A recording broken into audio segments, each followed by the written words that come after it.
राधे राधे। एक बार फिर से परिवर्तनी एकादशी की जानकारी लेकर के हम आपके सामने आए हैं। देखिए, परिवर्तनी एकादशी का व्रत जो है वो 3 सितंबर और 4 सितंबर दोनों ही दिन रखा जाएगा।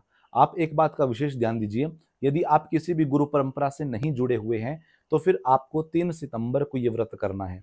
यदि आपकी कोई गुरु परंपरा है, अपने गुरुजी से दीक्षा ली हुई है, आप वैष्णव हैं, तो फिर इस व्रत को आप 4 सितंबर को करिएगा। यदि आप 3 सितंबर को व्रत रख रहे हैं तो फिर 4 सितंबर को 10:30 बजे के बाद, 10:30 बजे से लेकर 10:45 के बीच में आपको इस व्रत का पारण करना है। यदि इस अवधि में आप पारण नहीं कर पाते तो फिर दोपहर 1:30 बजे के बाद आप इस व्रत का पारण करिएगा। क्योंकि यदि आप समय पर जो मुहूर्त होता है उस अवधि में पारण नहीं करते तो एकादशी का फल जो है वो नष्ट हो जाता है, एकादशी का फल आपको नहीं मिल पाता। इसलिए विधि विधान से बड़े नियम के साथ आपको एकादशी व्रत का पारण भी करना है। यदि 3 सितंबर को आप व्रत कर रहे हैं, आप गृहस्थी हैं, किसी गुरु परंपरा से नहीं जुड़े हुए हैं, तो फिर आपको इस व्रत को 3 सितंबर को करना है।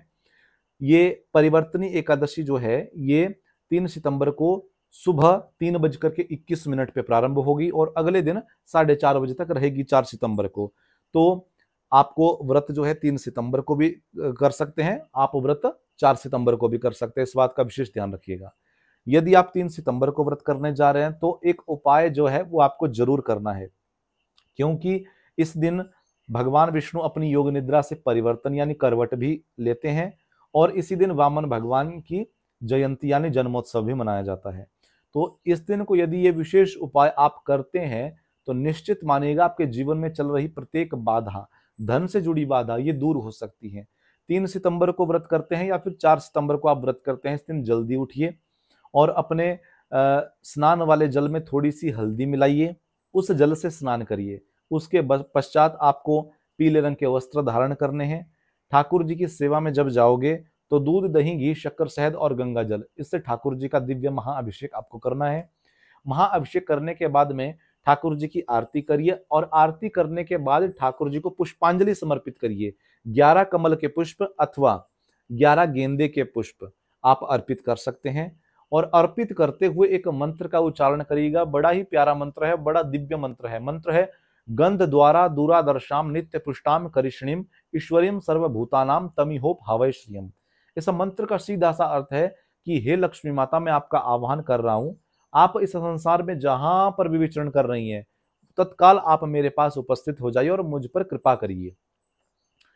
ये उपाय करने के बाद में तुलसी भगवती की 11 या 21 परिक्रमा लगा करके आपको ओम नमो भगवते वासुदेवाय नमः इस द्वादक्षरा अक्षर मंत्र का आपको जितना भी हो सकता है उतना आपको जाप करना है, ये आप ध्यान रखिएगा। संध्या काल में हो सके जागरण करिए, 1 घंटा 2 घंटा 3 घंटा जितना भी आपकी सामर्थ्य हो उतना जागरण आप कर सकते हैं।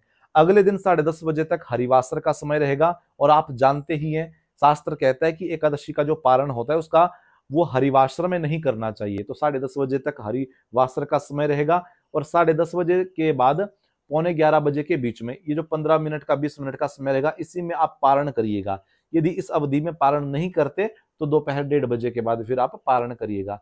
पारण करते हुए भी आपको कुछ बातों का विशेष ध्यान रखना है। पारण जो है 3 चीजों से किया जाता है। सबसे पहले यदि आपके घर में जगन्नाथ भगवान का दिव्य महाप्रसाद रखा है तो वहां से एक दाना ग्रहण करके आप इस व्रत का पारण कर सकते हैं, या ठाकुर जी पर चढ़ा हुआ तुलसी दल ग्रहण करके आप इस व्रत का पारण कर सकते हैं, या फिर ठाकुर जी को जो ठाकुर जी का चरणामृत होता है उसको उसमें से थोड़ा सा उसको ग्रहण करके आप इस व्रत का पारण कर सकते हैं, या फिर 7 प्रकार का अनाज ब्राह्मणों को, संतों को दान करके, गौ माता की सेवा करके, गौ माता को अपनी थाली से एक थाली भोजन निकाल करके उसके बाद भोजन ग्रहण करके आप इस व्रत का पारण कर सकते हैं। जितना भी हो सकता है ओम नमो भगवते वासुदेवाय नमः इस मंत्र का आपको जाप करना चाहिए। यदि इस अवधि से, इस नियम से आप ये एकादशी का व्रत करते हैं तो निश्चित मानिएगा ये परिवर्तनीय एकादशी में इतनी सामर्थ होती है कि ये आपके भाग्य में परिवर्तन कर सकती है। इसलिए बड़े नियम से, श्रद्धा पूर्वक ये परिवर्तनीय एकादशी का आप व्रत करिएगा और इसका पारण भी बड़ी विधि विधान से करिएगा। और इस वीडियो को सभी लोगों तक आप शेयर जरूर कर देना ताकि सभी को इस वीडियो का लाभ जरूर मिल सके। और इस चैनल को यदि आपने अभी तक सब्सक्राइब नहीं किया है तो सब्सक्राइब कर लीजिएगा, वीडियो को लाइक कर दीजिएगा, क्योंकि हर बार एकादशी से व्रत से जुड़ी जानकारी आपको मिलती ही रहती है।